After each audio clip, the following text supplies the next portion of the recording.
We respectfully request the Sangha great virtues for the sake of this assembly and all living beings.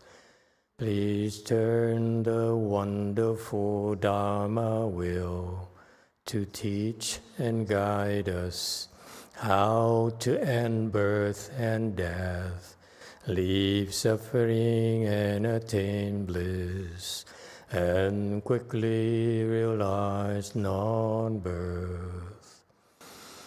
Cung thính đại đức tăng thịnh, vì thứ pháp hội cập nhớ thiết chúng sanh, thịnh duyên diệu pháp luân giáo đạo ngã môn, như há liêu sanh thoáng tư ly khổ đạc lạc tất chứng vô sanh. Homage to the Blessed, Noble, and perfectly enlightened one. Nam mô Sa Đàn Thô Su Chê Đô Ye Ở La Hơ Đi Sam Miao Soan Pu Tô Xie.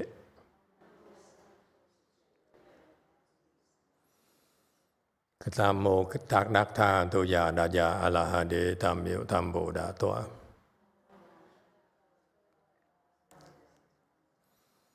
The unsurpassed, profound, subtle, and wonderful Dharma in 100,000 million aeons is difficult to encounter. Now that I'm able to see and hear, I will receive and maintain it. I vow to fathom the thus come one's true and actual principles. Wu sheng sheng sheng wei miao fa bai qian wan jie nan zao yu. 我今见闻得受持，愿解如来真实。O Buddhas and Bodhisattvas, great Master Tutor, great Master YongHua, all good monks and nuns, and all good knowing advisors, Emitofuo. 诸佛菩萨、智者大士、师父上人、各位出家人、各位善知识，弥陀佛。Chư Phật Bồ Tát, kính thưa trí giả đại sư và thượng thiện hoa, quý thầy cô và quý vị thiện tri thức A Di Đà Phật. Hello everyone, today is the 20th of July 2024. We're here at Way Mountain Temple to continue discussing the Vimalakirti Sutra. Thank you for joining us. We are right now on slide number 73. It's the very beginning of the sutra. It's talking about bhikshus.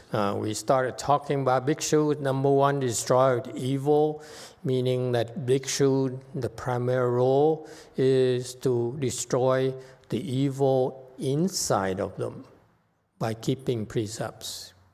Number two, frighten of Mara. Bhikshus, one of the bhikshus' important contributions to society is to keep Mara in check. Okay, their Mara is the king of the heavenly demons, and they are really very powerful troublemakers. And with the bhikshu's role is to provide a counterbalance for them.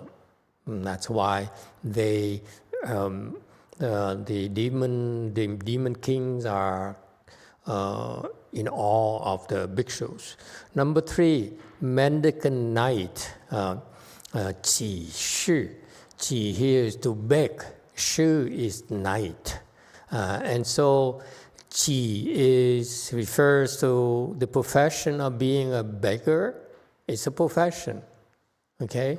This is how they live. They live as beggars. Bhikshus are fundamentally beggars, and also they're the begging knights. Knights refers to you anointed as part of the nobility by the king and the queens. Okay, and so the people who live the home life must cultivate noble virtues, avoiding the four evil paths, living in a way that benefits living beings with pure conduct. That summarizes the lifestyle of the monks and nuns. They break arrogance and cultivate humility, humbly support to sustain their livelihood, and attain noble virtues. And so you see, for the bhikshus, they live a life of humility because they are aware that they must beg for their livelihood. They depend on others' generosity to sustain their cultivation, to sustain their life. Okay, so therefore, it's a lifestyle of humility. Fundamentally, if you depend on others for your food, for your clothing, for your medicine, for your housing, and so forth, the four different types of giving, type of gifts to the Sangha, then how could you possibly look at lay people and feel you better than them? How can you possibly look at anyone else and think that you're better? Because fundamentally, we are beggars. Monks and nuns are beggars. We beg for our necessities.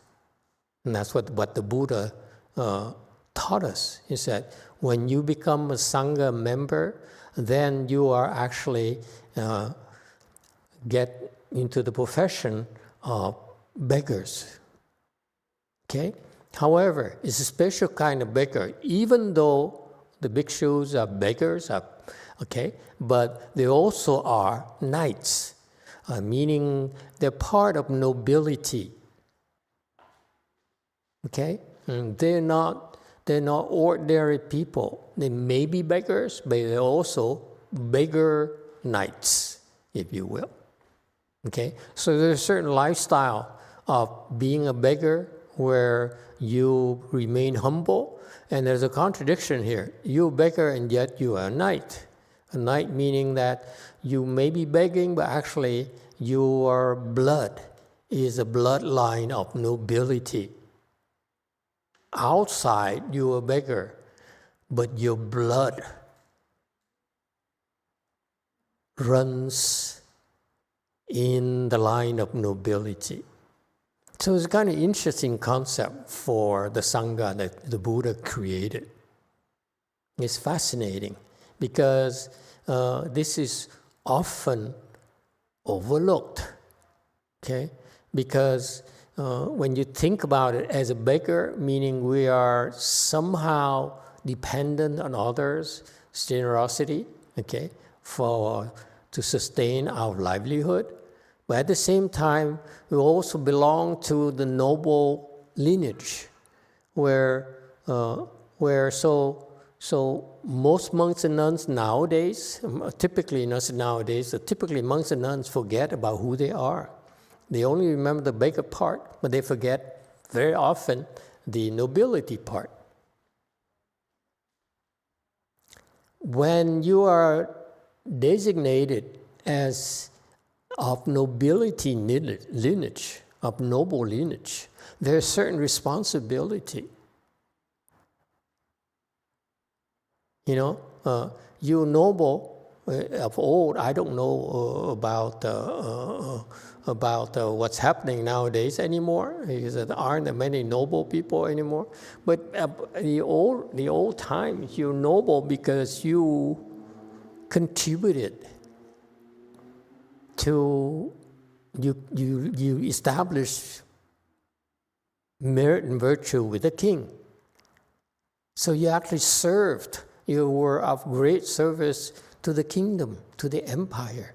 That's how you anointed as noble by the king, by the emperor. Yeah?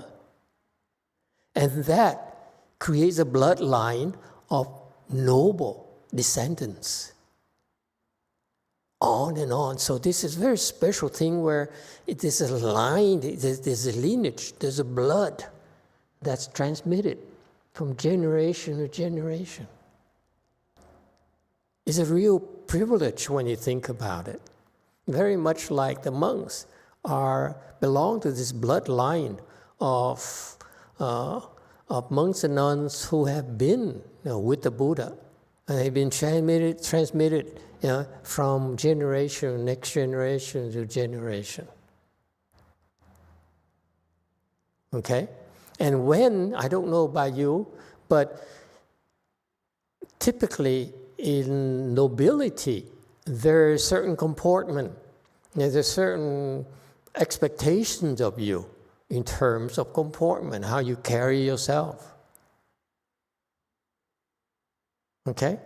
You don't do things to diminish your nobility that you inherited from your ancestors. So there's that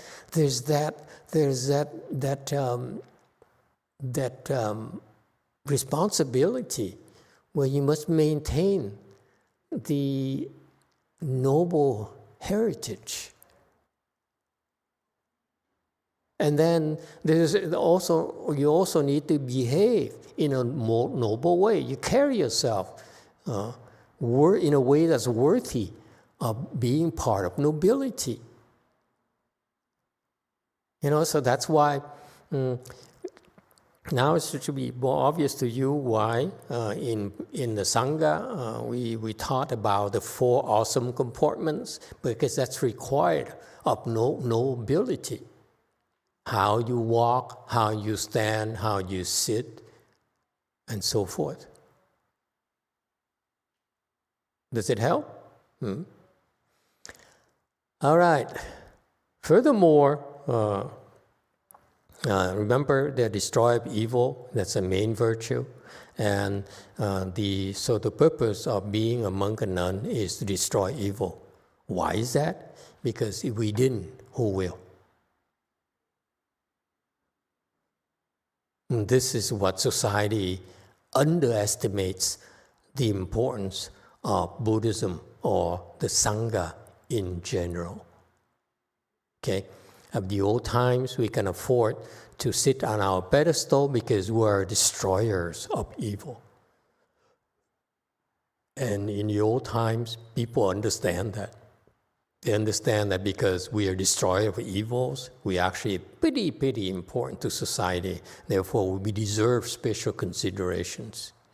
It's not the case anymore in the Dharma ending age, where people look at us as parasites, actually as evil, because we take your family members from you. Okay, so we actually are not destroyers of evil, but we are evil people. That's why it's called Dharma ending age. What can you do? Is there a question, ma'am? 2. Numero 2. Thank you, Master.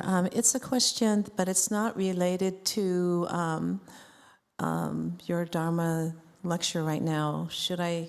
Yeah, I can ask. Yeah. Go ahead and ask. This is from Jack Wu.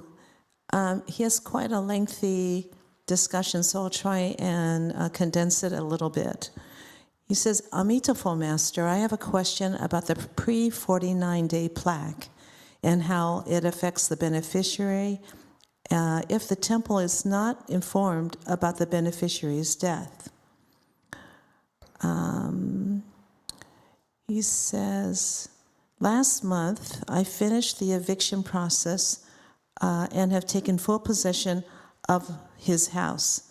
The woman is still alive. I do not know this person outside of the circumstances and if and when she passes. I do not think I will know. My family and I have requested a pre-49-day plaque for this person. Considering what Master has said in previous lectures, particularly a Fochi lecture this last June,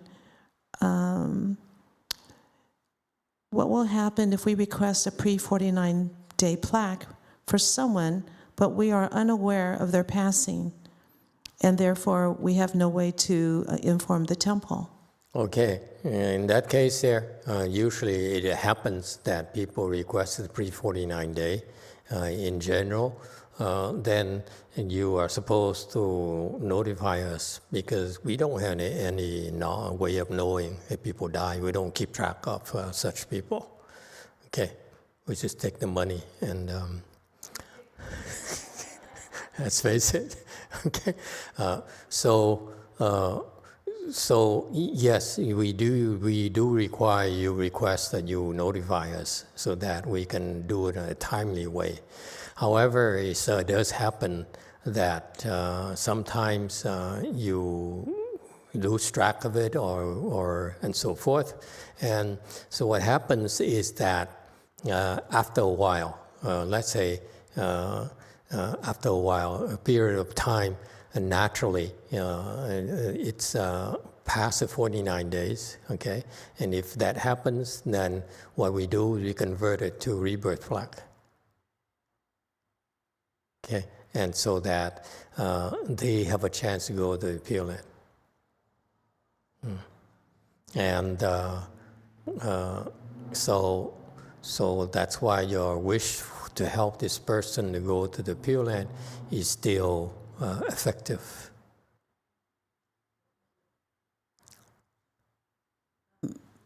He also has, I think he has some concerns. He says, during the Fochi lecture on June 13, 2024, Master recounted a story that helped confirm the pre-49 service. In the past, someone requested a pre-49 days service for their dog, and the dog died. And Master said, for 49 days, I did nothing. However, the dog got on the list. A year or two later, some humans died, and those cases were successful as well. So I think somehow he has some concerns in regards to that. And this pre-49 day Yeah, I didn't make myself clear. What I meant by that is that we were notified because it was during the period where we were doing research and development. We weren't sure we can do a pre-49 day thing. And I'm cautious because I don't want to make you false promises, because that's very bad news for us, okay? And so those two cases I remember vaguely is because what I meant to say was that we were notified of the dog dying and that man dying. And so after they died, because of the pre-49 day was requested, I took the chance to experiment. So I said I didn't do anything for the duration of 49 days. I watched them, and they got reborn to the Pure Land. Okay, so those two instances I brought up were actually, we were notified. Okay, so I was watching over them. So it's slightly different from this current case where if I don't know this person, when this person dies, then I don't know, I can't watch over it. Okay?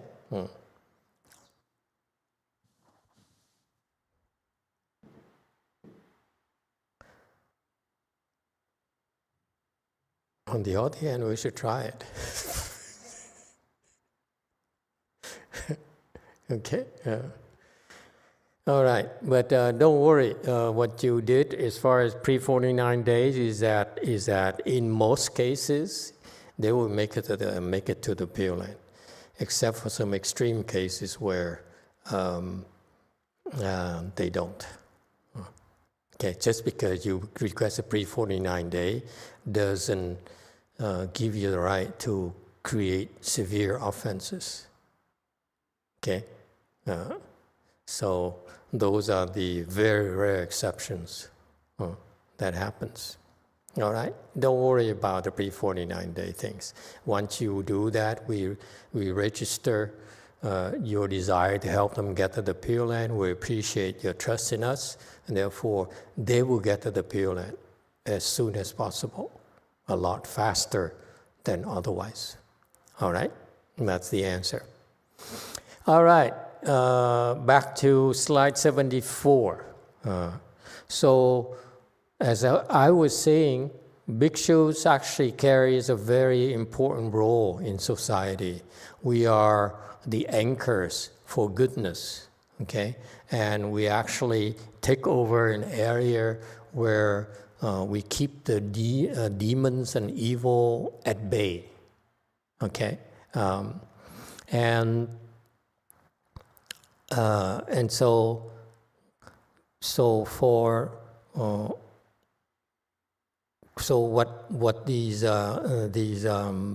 what the Sangha does is that they observe the precepts which break the evil karmas of the body and speech, okay, and whereas when you the evil of the evil karmas, and you frighten demons, that refers to breaking the attachment to love evil. And being a mendicant warrior breaks the arrogance of the evil arrogance.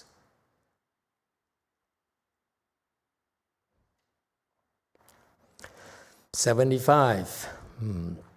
Furthermore, from the perspective of contemplation, this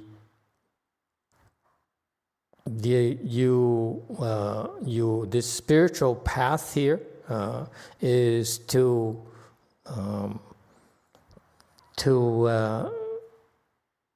cultivate gradually from the world, the physical world, and in doing that, you will experience the joy of studying a Dharma and the bliss arising from your Chan practice. Okay, and it's not sustaining life is not just only about physically, but also you sustain life with non-outflow wisdom. Actually, with non-outflow wisdom, you prolong your life, in other words. Ordinary people don't have a way of prolonging their lives, okay? They thought they could do science, research, and so forth. That still has a lot of limitations, whereas in our world, your Chan practice, every time that you improve one level, okay, your life basically doubles. You live longer, okay? And some of you might say, how come I'm not living to be 200 years old or 2,000 years old? And my answer is that you never believed me, did you? Admit it. You don't believe me. You always question me. When I say your life doubles every time you increase one level, next level another, doubling and so forth. And so theoretically, you should be living to be 10,000 years old, eventually. How come you still die so fast? I don't know. What do you think?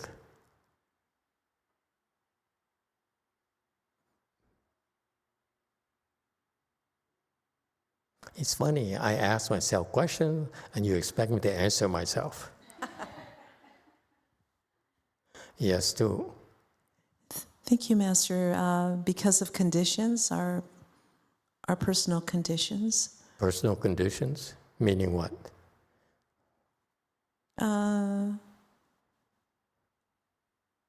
Just our whole existence and the obstructions that our karma, things like that. Things like that, okay. In the back, things like that, so clear.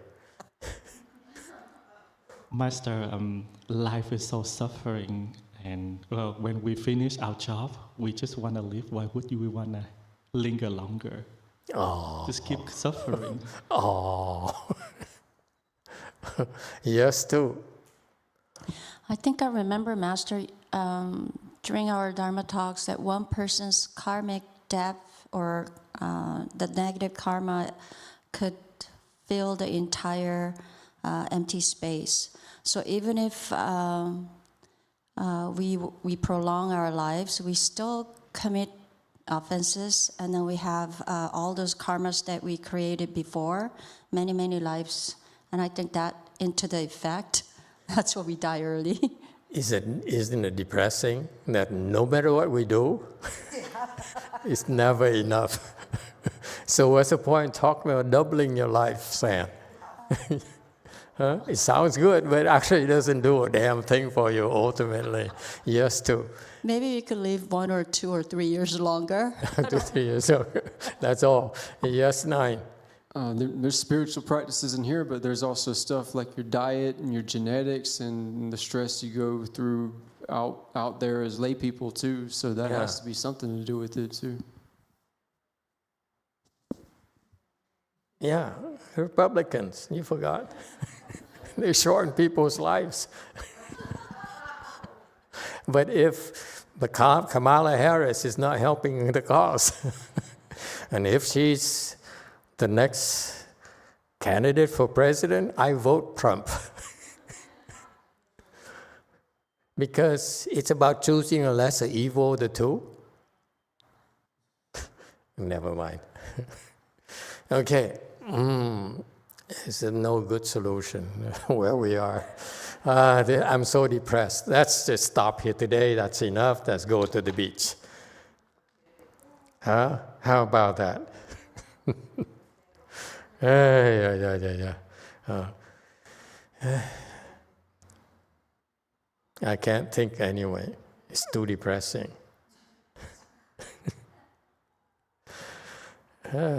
Okay, how do we get to this? Huh? We thought we keep evil away, but then,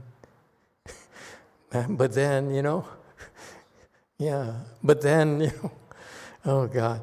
So anyway, so the answer is that it helps a little. That's the bottom line. Okay, you are such a naughty girl that if you weren't cultivating, you probably die a lot sooner. Listen. The old abbot, Master Exi, who is on his way, hopefully, from Vietnam back to K-Land very soon. Isn't that cool? Yeah? And the old man doesn't think we care. We do care. And his family, they have heart issues. And the longest living men, not the women they don't have heart issues. But the men's side and his family, they all have heart issues. And the longest living relative was an uncle who died at the age of 64, 68. And he's like, what? Almost 80. You see that? It's not quite a double yet, but it's pretty significant. Yeah? And one of my Korean disciples cried and asked me, how come he's have heart issues? I say, you mean how come he has heart issues? After you give him so many ginseng and things to make him feel like a young chicken?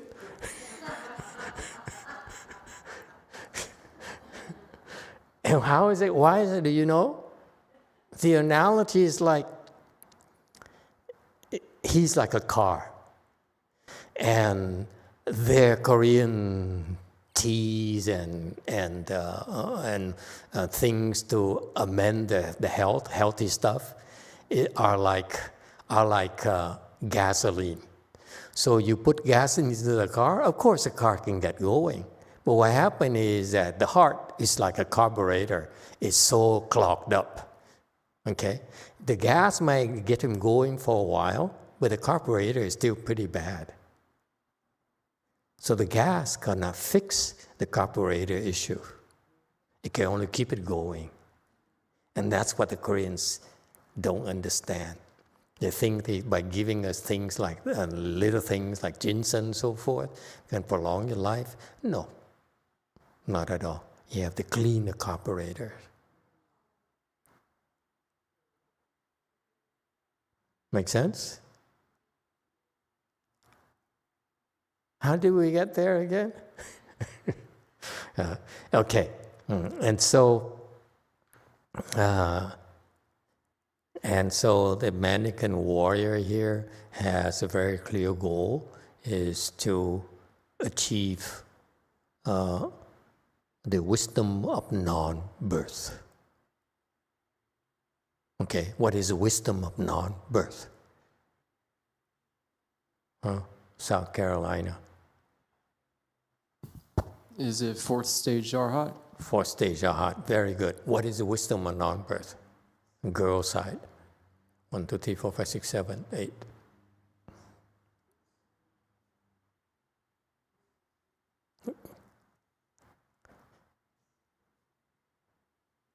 Let me tell you, it's very hot here in Southern California. It's like over 90, it's 91 degrees now.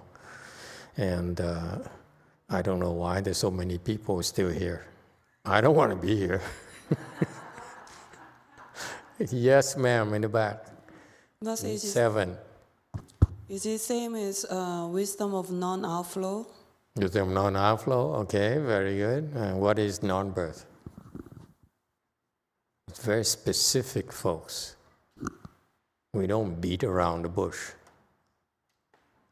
These are like elegant words that are meant to impress you, but actually mean something. Yes, too. Master, does it mean getting off the reincarnation wheel? Yeah, that too. What else? What does it mean, non-birth? You don't know? Oh my God. Non-birth. What does non-birth mean? 9. Small enlightenment. Small enlightenment, very good. Okay, let's go to K-Land for a change. K-Land people,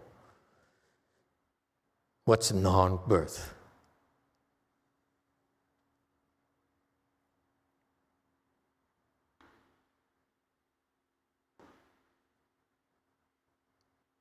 I want you to, for the fun of it, when you next time you go to another temple and have a listen to the lecture, you ask them when they bring up this point non-birth, you should ask them.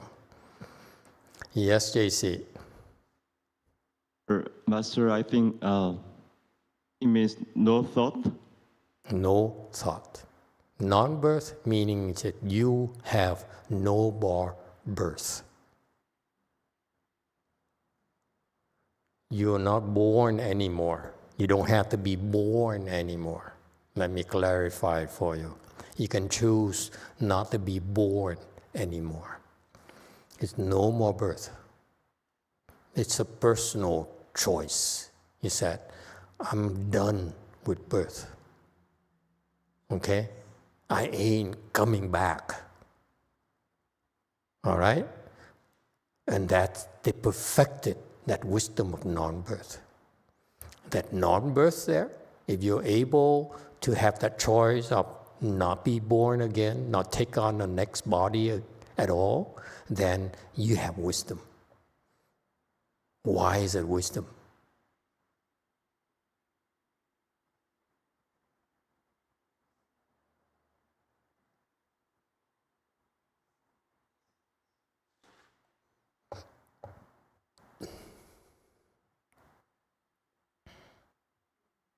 Take your time. It's a hot day. I'm gonna, I feel like a siesta, What's a hurry, man?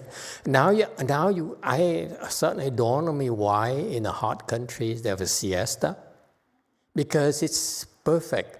Now you work like typically, I don't know if they have the case in South Carolina, but typically in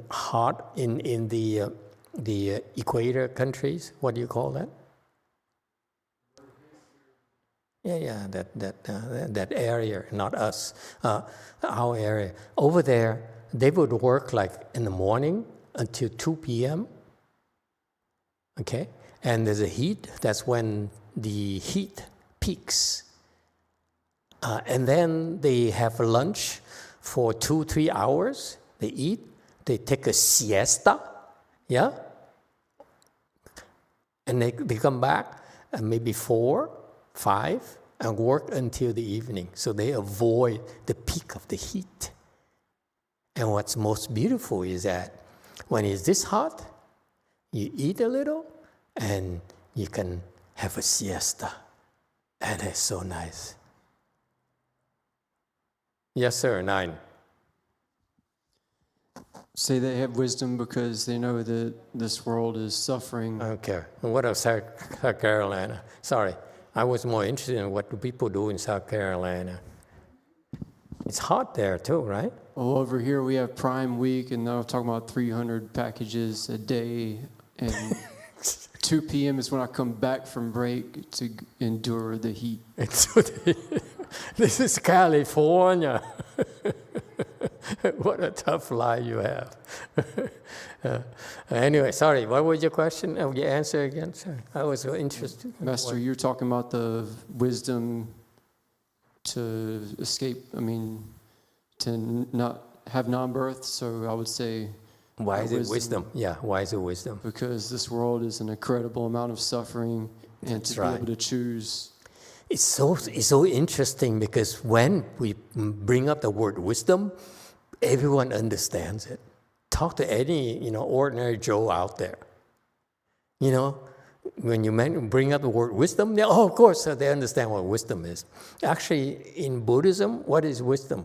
Wisdom is the ability or the choice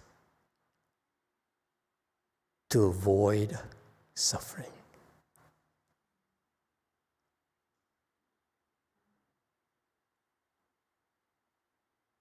Ordinary people do not have such choices. They can't choose. We can choose because we have wisdom. You're not impressed? Never mind. Okay. Perfecting the wisdom of non-birth. So what happened? So you no longer evolve in the wheel. You no longer take on the next body by choice. You can choose. You can take it on. You can take on next body. Yes, it's your choice. But you can choose not to. Isn't that cool? Yes, too. Thank you, Master. So if you're in that great position and you don't have to choose to come back, yes. And then let's say, okay, we know Pure Land. We know that's a choice. Hopefully you can get to Pure Land if you're not coming back to the Saha world. Is there any other choice? Yeah, you're going to enter Nirvana and you'll be suspended there forever. But you never suffer again.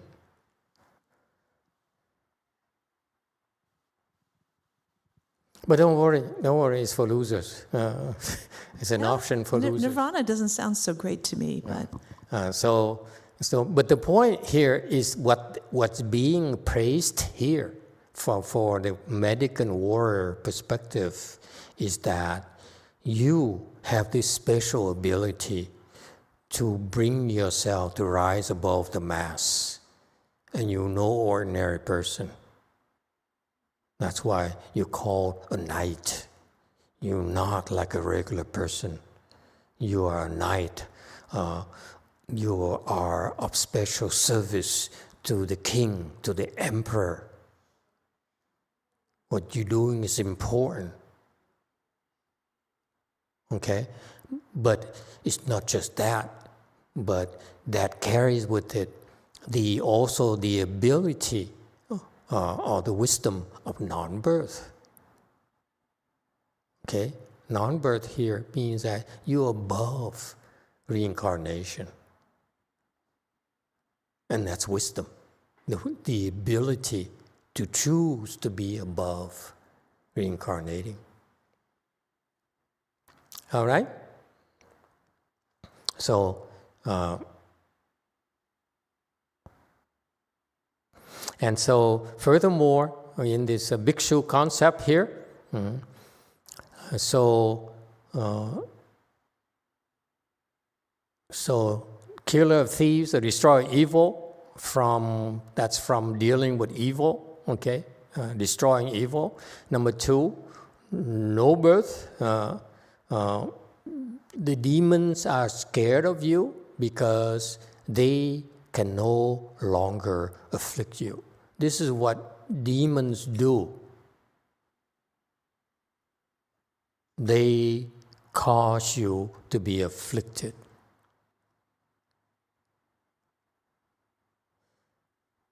And when they realize they can no longer cause you to be afflicted, they're frightened of you.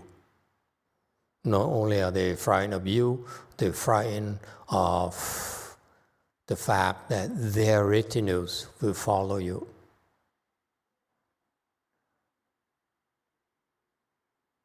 The demons are very attached to their retinues.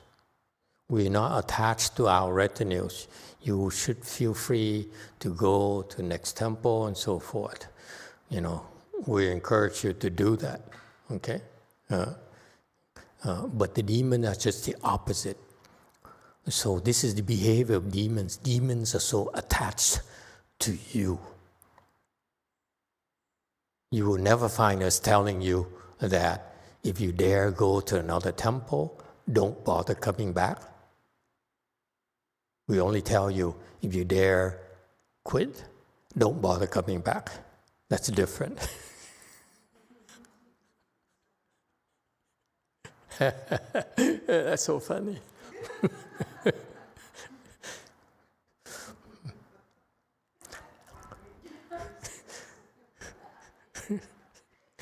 Okay, and number 3, worthy offerings, or medical warrior, worthy offering.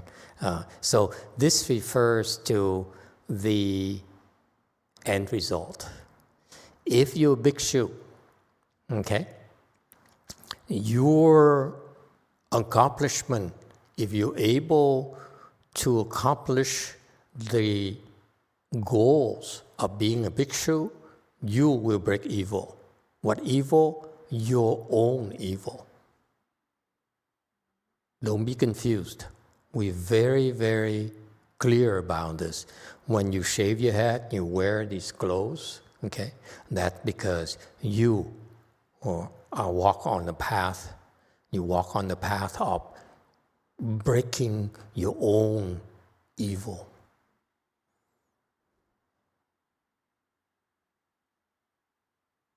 So you have to find a way, okay? This lifestyle is about resolving the evil that's lurking inside of us. Okay, yeah. And you see you go through here, number 2, and no birth. That's why you achieve this wisdom of non-birth. That's why you frighten the heck out of demons. Number 3, also the consequence of your being a bhikshu, the end goal of being bhikshu is that you, even though you are mendicant starting out, but in the end, if you make it to the end goal of this lifestyle, then you are worthy of offering. What does it mean, worthy of offering? Worthy of offering meaning that actually when you receive offerings, it's an act of giving. That's why you're worthy to receive offering. Buddhism, Mahayana is so subtle, so elegant. Worthy of offering, ingung, okay? Actually, another translation of Chinese would be, Taiwanese people, sorry. Ingung, what does it mean? Deserve to receive offering. You receive offerings. Deserve. You deserve offerings. You you should receive offerings. It's a concept, not just worthy of offerings, but you should receive offerings. How? Why? Because by receiving offerings, you're helping them. They give you one banana, okay? You eat one banana, they're getting back 10,000 bananas. That's why you should receive offering. You go beyond your being a mendicant where you should take advantage of people's generosity. You first start with that, and eventually you bring yourself to a level where you actually are. When you take something, Buddhas are very proud. When you take something, they actually are giving it back to you many times. That's why you're a knight. You see? You benefit people. You're not there to take advantage of people. You know, the knight in shining armor, they go and rescue the weak and protect, the helpless, okay? Because that's why you're a knight. Same thing. Ingong here is not worthy offering. Ingong here is that you should receive offerings. The Chinese is very, very beautiful. The translation doesn't do justice to the original teaching in Chinese. Ingong is you must respond to offerings. If they give you an offering, give you something the right way, the proper way, according to the Dharma, you must respond to it. Number one. Number two, once you respond to it, you need to do something to be worthy of such offering. It's beautiful.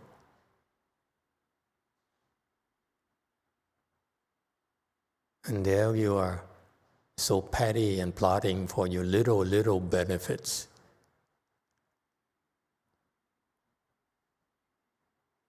Yeah? Okay. And so that's why bhikshu is a very, very special career choice.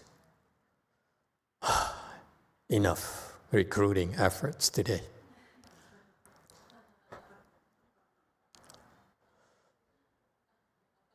Okay. YouTube.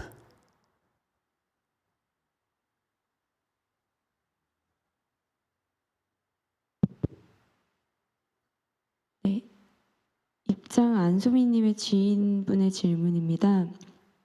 평소에 자주 명상을 합니다. 명상 시작 전에 기도를 먼저 하고 명상을 하다가 중간에 생각이 올라오거나 졸리면 멈추고 다시 간단한 기도를 합니다. 기도 내용은 항상 깨어있게 하시고 함께 하시고 항상 감사하게 하옵소서 이렇게 기도하고 다른 기도는 거의 안 합니다. 명상하는 시간 외에는 자주 요한복음, 마태복음, 고린도전서, 로마서나 대승기신론, 화엄경 10지품, 금강경을 읽습니다.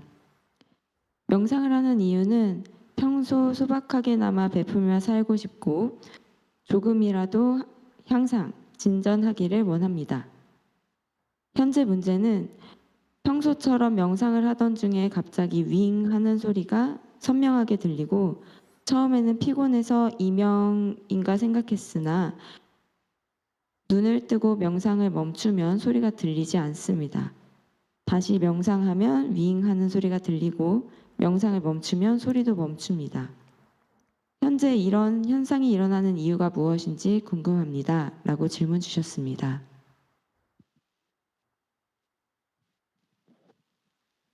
Master, I practice meditation. Before starting meditation, I say a simple prayer and then I meditate. If thoughts arise or I become sleepy during meditation, I stop the meditation and then I pray again. the prayer I use is, please make me awake, please be with me, and please help me be grateful.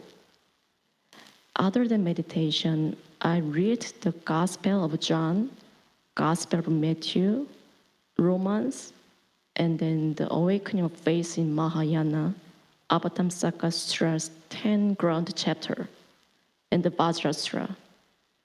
I meditate because I want to live a life of modesty and generosity, and I want to make a progress. I have some issue. While meditating, I suddenly hear a clear sound, whirring sound. At first, I thought it might be tinnitus, but the sound stops when I open my eyes and when I stop meditating. But when I continue meditation, the sound comes again, and it stops again when I stop meditating. So I'm curious about the reason about this. The reason of the sound? Yes. Okay. Even after you pray to God, pray to the gospel, it didn't help?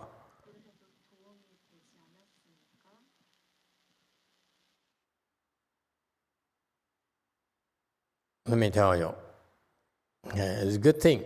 Your goal of using meditation is a valid one, but your methodology is not that good. You're trying to do too much. There's no need for that. When you meditate, if you want, before you start meditation, you can pray, you can recite and whatever, and that's okay. But you don't even need to do that. If you want to, you can do it once, okay? That's enough.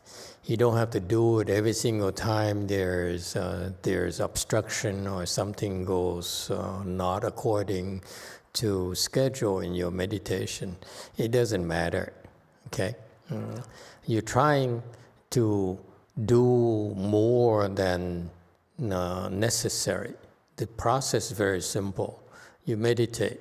Whatever you do, your topic of meditation is. When you do that, thoughts will arise. When thoughts arise, you don't do anything. You go back, but those thoughts will arise naturally. Let's say you recite the Buddha's name as an example. You say Amitabul, okay?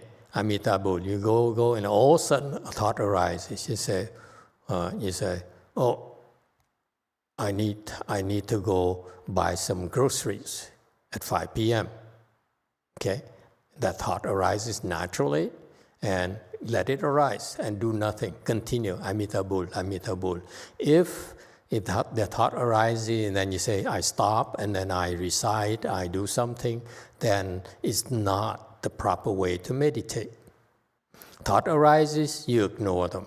That's all. And similarly, that's the concept of when you meditate.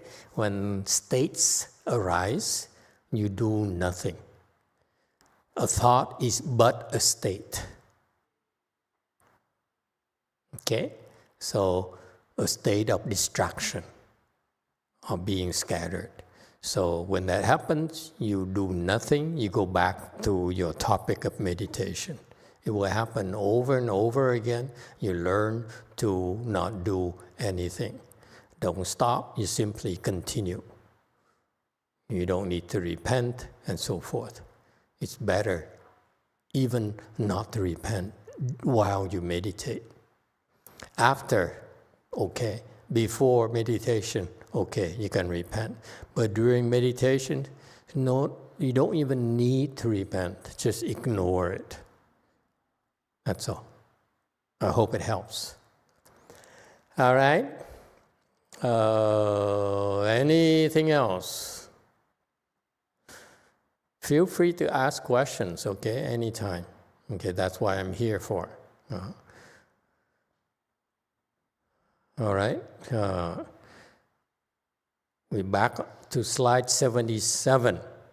Assembly. together with the assembly.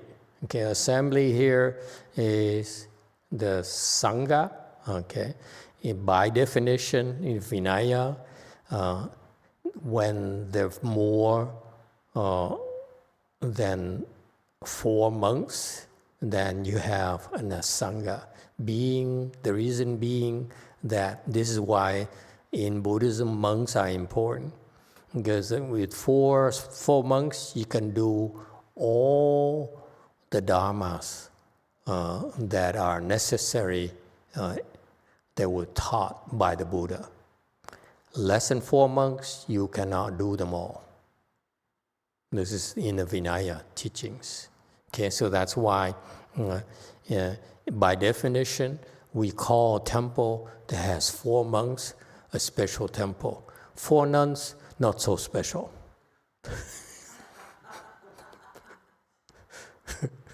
But I don't care. I don't care. 4 monks or 4 nuns to me is all the same. Because I don't want the monks to have this big head, say, we're special, you need us. No, if you're a loser, we don't need you. Okay, remember?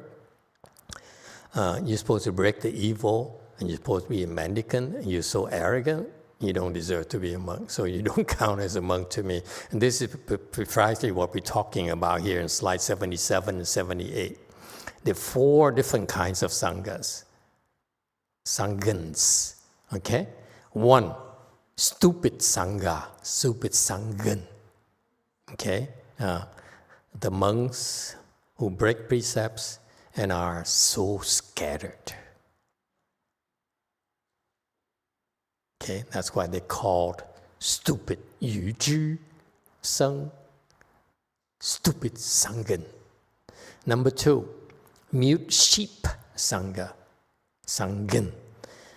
Although they hold precepts, they cannot discern correct the 3 studies. What are the 3 studies of precepts, samadhi, and wisdom? That's what we're supposed to do. Okay? You wear those clothes. Okay, your primary job is to do the 3 studies: precepts, samadhi, and wisdom. That's your job. Okay? So they don't understand about the 3 studies. For example, they work all day cooking and making money. Okay? They go engage in business, and with the excuse of making ends meet, pay for electricity, pay for water, and so forth, pay for car insurance. Okay? And that's not the jobs of the sanghans. Okay? Get a job. That's not what we're supposed to do. We're not supposed to worry about making money. Okay? That's so fundamental. You're not supposed to worry about anything but the 3 studies. Okay? What are the 3 studies? Talking about the characteristics are opening, covering, penetrating, obstructing. Okay? Opening. You could also call it not just opening, but also teaching. Opening here refers to opening of people's mind.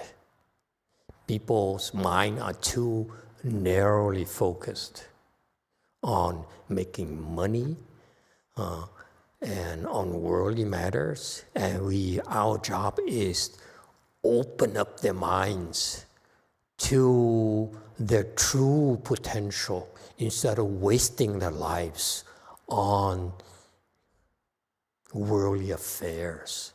Yes, 9. Master, how come more men have heart attacks than women? I've never heard of a female having a heart attack. No, they do.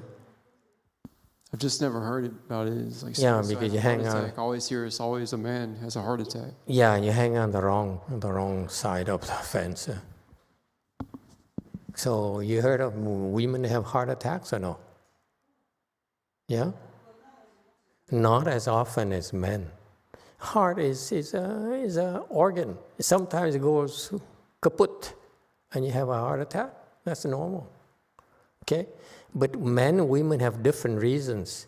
Men have a heart attack because they're tortured by women.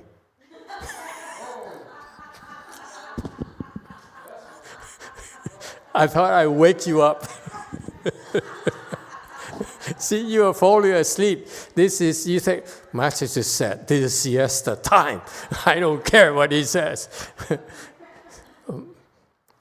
See, so that's why, we get in trouble. We wouldn't have heart attacks because, tell us. We wouldn't have heart attacks. Why? Yeah, because they have to make more money to support the family. They're so worried.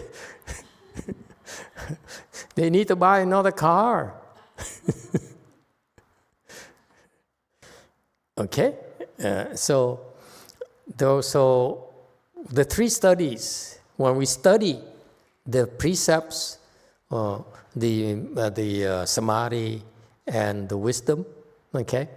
It's in order to open, meaning open people's minds to bigger issues, important issues, more meaningful issues of life. Governing, what's governing? Che, what's governing? Chinese is beautiful. Che here. Taiwanese. Is Taiwanese, the Taiwanese girls still here? What is che? What does it do? What does it tell you in China language, in Korean language, in Vietnam language? What does it mean? Che. Che.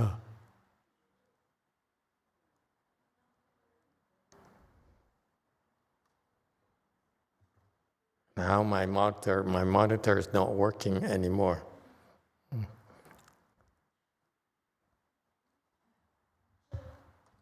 What does che mean? Che here. Kai che. Here. Kai che. What's che?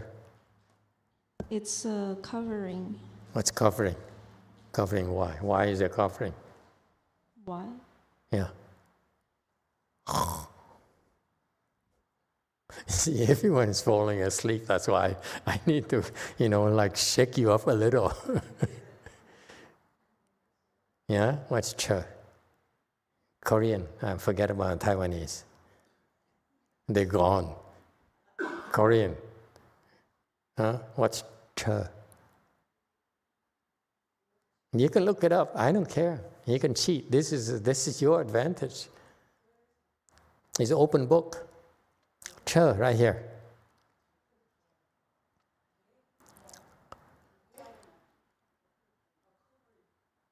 Covering, yeah, whatever. Why che? What's che? What does it mean, good cover? So kai che is like opening the covering. Opening the covering, oh my God.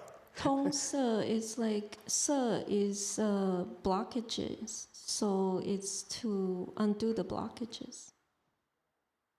Opening the covering and undo the blockages.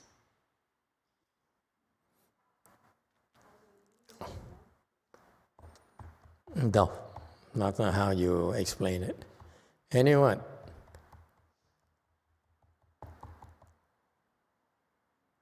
You give up? Just say so. Say, I give up.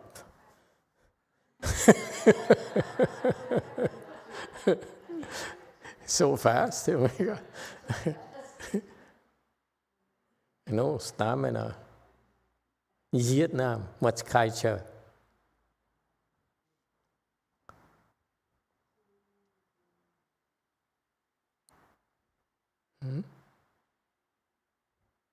Definitely not what the Taiwanese explain it. That's not it.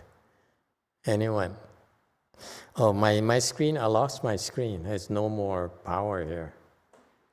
It's so strange. You see, now the TVs are also losing the luminosity.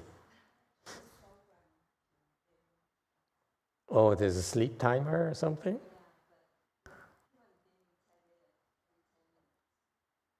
Display, power savings, whatever.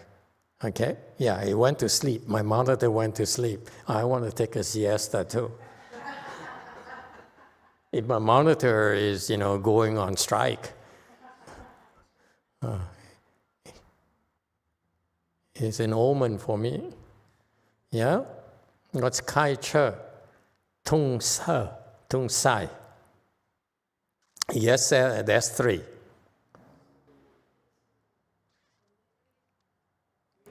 3.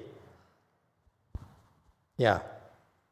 번뇌의 침익을 막아주는 것이 정이라고 합니다.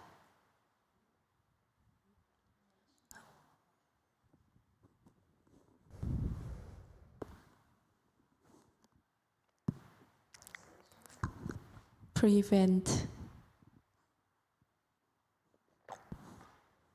Che is prevent. Okay, I got power back. Thank you. What's Kai Che and Tung Sai? Yeah? What does it mean? Prevent the affliction. Affliction? Okay.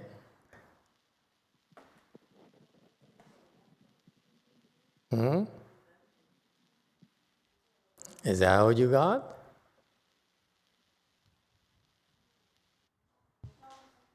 Yeah, go ahead. Over there.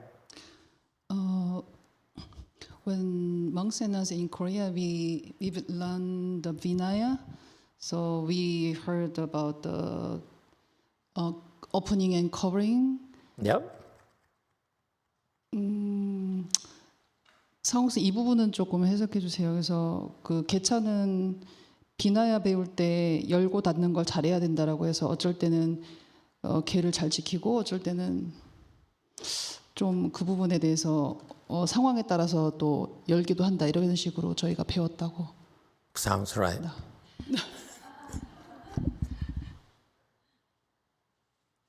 안 들립니다.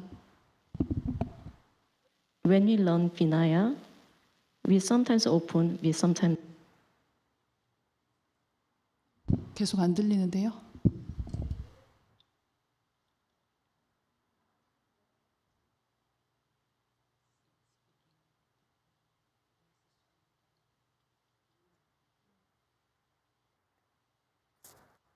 Okay. 계속 안 들립니다. We cannot hear you.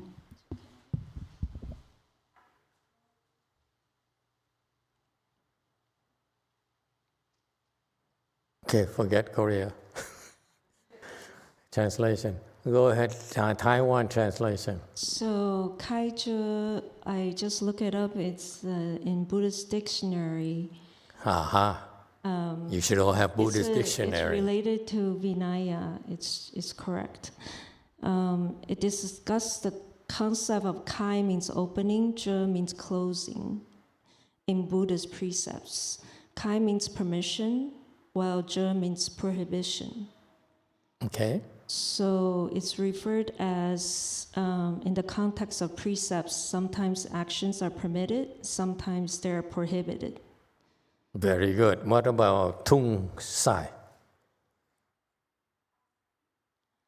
I need to look it up.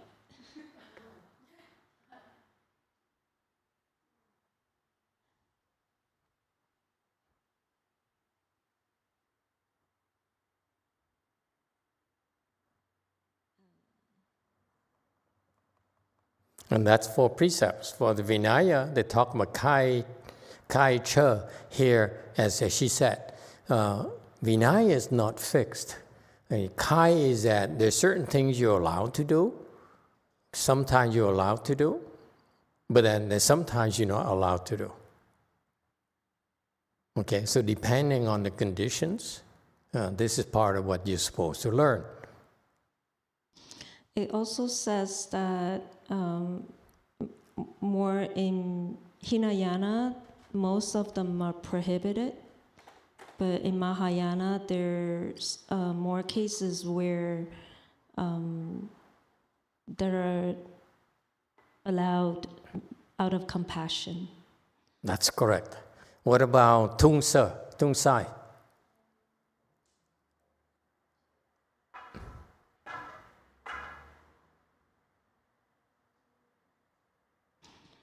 You don't have such dictionary in Korean, in Vietnam? Tongsa, generally speaking, in the regular dictionary means that it will flow, it will unblock, because sa means blockage. It means it will be smooth. But I don't see it in the Buddhist dictionary as a Buddhist terminology. Okay. So it's not just Vinaya, okay? But let me explain to you in general meaning of Kai Che Tung Sai, okay? This is about when you do the three studies. Specifically, Vinaya can talk about Kai Che, where you are allowed to do things. Sometimes you're allowed to do things, sometimes you have exceptions. Okay, that's specific to Vinaya. But in general, when you study the three studies of precepts, samadhi, and wisdom, it's for you to use them. Okay, so to use them, sometimes you use them in order to kai is to open people's mind. Okay, not just Vinaya alone. Vinaya is about you, but we learn this, okay? The Sangha, remember Sangha has a certain jobs, okay? So what they need to kai is they need to open people's minds. Does it make sense?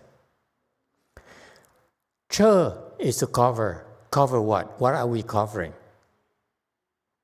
Covering is very much like creating shade. Sometimes you help by cooling them down for like a day, like today. Would you like to be out in the sun? You want a covering over you, a roof over you, yeah? And that's why it's so important, so that you can function. You may know, but right now it's too hot, therefore you need some help in covering up the excessive afflictions that you have. Because the sun will be too much for you. So we need to provide you cover, like a tree covers us so that we can meditate when it's hot. When it's hot, you certainly don't want to sit out under the sun and meditate. That would be crazy. So that's why typically monks and nuns, they meditate under trees, because trees provide a cover. That's Che. Is that clear? That I explained it to you from a perspective of Dharma propagation, not just Vinaya alone. So that includes Kai in Vinaya says, yes, you're allowed to do certain things. Che is that no, you cannot allow, okay? And that's still part of the Kai and Che for me. That is still in the part of opening, okay, or instructing. So sometimes you're allowed to, sometimes you say yes, okay? Sometimes you say no. For example, no, you don't want to eat past noon. Yes, you can eat past noon because there's some extenuating circumstances. For example, you've been working all morning, you didn't have time to eat, therefore we allow you to eat past noon as an exception. So that's quite Che, okay? That's included in instructions.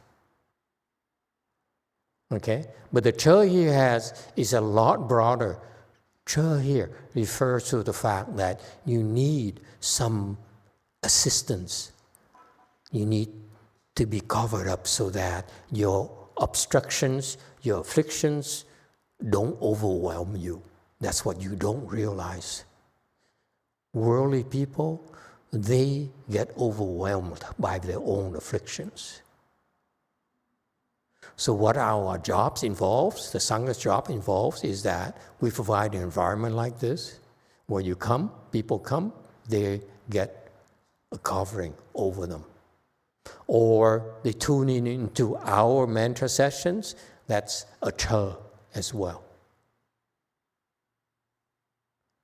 Is that clear? Okay. And what about tung sai? Tung now is a lot more active. Yes, go ahead. Here's a tung sai that that anyone found? So Shenpa searched and then found something. Speak. Tongsek is because the way to enlightenment is very far away. The wise teachers need to lead on the way to during the course of the cultivation, and according to the different variety of different wisdom of the teachers, the tongsai will be different accordingly. Okay, let me explain to you. That's Korean. It's okay. Okay, this is American.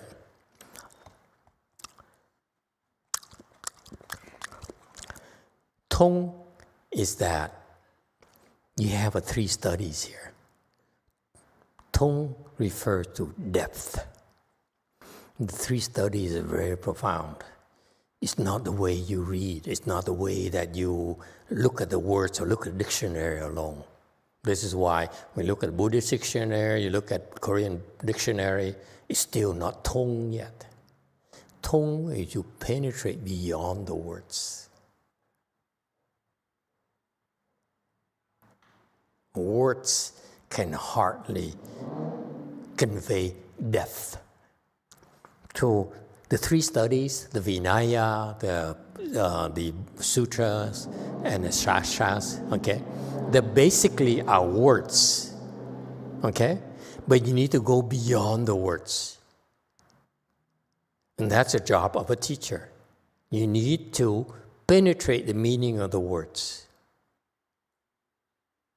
Okay? If you only regurgitate the words like the scholars, then your understanding is very shallow. The Sangha's job is not to get a degree in Buddhology. It's not to get recognition as an expert in Buddhism. Their job is to penetrate the teaching. Okay? And how do you know you penetrate the teaching? You get certified.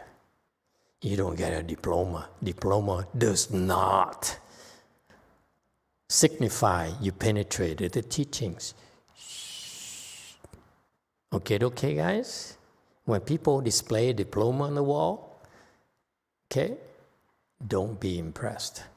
If you penetrated the teachings, you would never, ever put a diploma on the wall. I have a PhD from University of so-and-so. Because that's an insult. They cannot certify the penetration of the Buddhist teachings. And we call it certified. Chen. Okay?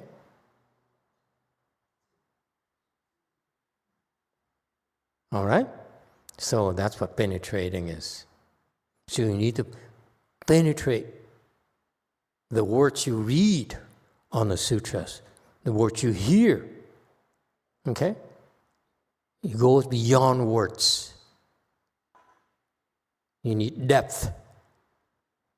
The words are there to bring you to the depth of the teachings. The words are not meant for you to stop and say, now I know. No. Okay? And what about sai? Sai is to stop, to obstruct. Obstruct what? Look, instruct or open people's mind, yeah? Covering them up, give them some assistance. They don't even realize they're getting help. Do people ever thank the tree for providing them with shade? Never. You use the shade and you move on. You don't say, hey, thank you, tree. Do you? Anyone does that? Do you do that? Of course not. That's covering. The nature of covering is that you help them. They don't even realize they're helping you being helped. That's what's so beautiful about it. I'm getting excited. Excuse me. It's too hard to be excited. Okay, you see? Kai Zhe is so beautiful right there. And Tung Sai.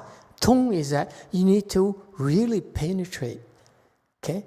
So that when people read the words, okay, you can explain to them, hey, you're not quite there yet. Keep going, keep going. It's more. It's more you need to discover. It's so exciting. Again, calm down, okay?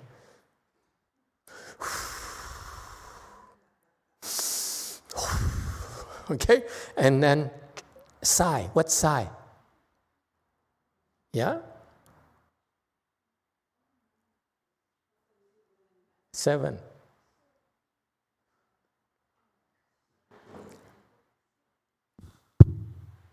So when people are not ready, if you reveal too much, they get scared. So you don't. You block them. Like. I like it.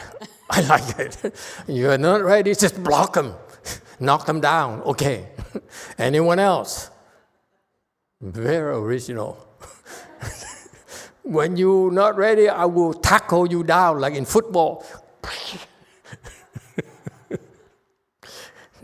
Very original. Yeah, anyone? What's Sai? What's missing in this picture? Demons. You have to block demons from coming near you. Covering is only about reducing your affliction. Sai is to obstruct the demons that you cannot handle. Don't be so proud of yourselves, boys and girls. The Buddhas and Bodhisattvas obstruct demons to help you, and you don't even know. Otherwise, you cannot do the 3 studies. The 3 studies will help you develop and understand that process. You need to obstruct the demons. You need to obstruct evil that you cannot handle. The teachers need to obstruct things you cannot handle for you to make it.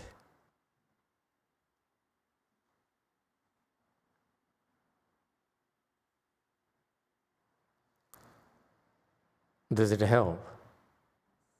It's a lot more involved than you think. The 3 studies. Okay? And this is why most people don't know, don't understand, especially monks and nuns, because they're not there. They don't have to do it, because it's still being done for them. They never realize that the 3 studies are designed to help you develop wisdom, to instruct or open people's minds, expand their horizons. Covering is that don't let their afflictions overwhelm them. Okay? Penetrating is that as a teacher, you need to understand more than the words so that you won't explain only part of it. You don't explain everything yet. It makes you more humble because you think that we explain everything to you. No, you can only explain as much as you can absorb. But we penetrate a lot further. The depth is there.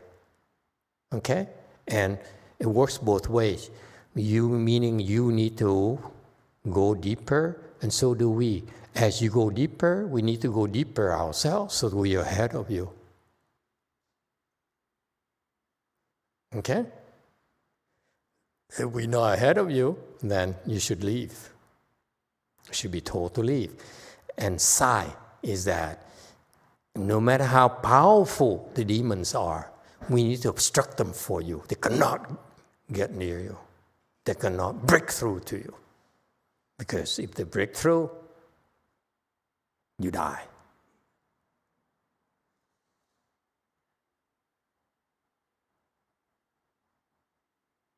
Okay. Okay, we stop here today. Thank you, everyone. Let's go to the beach.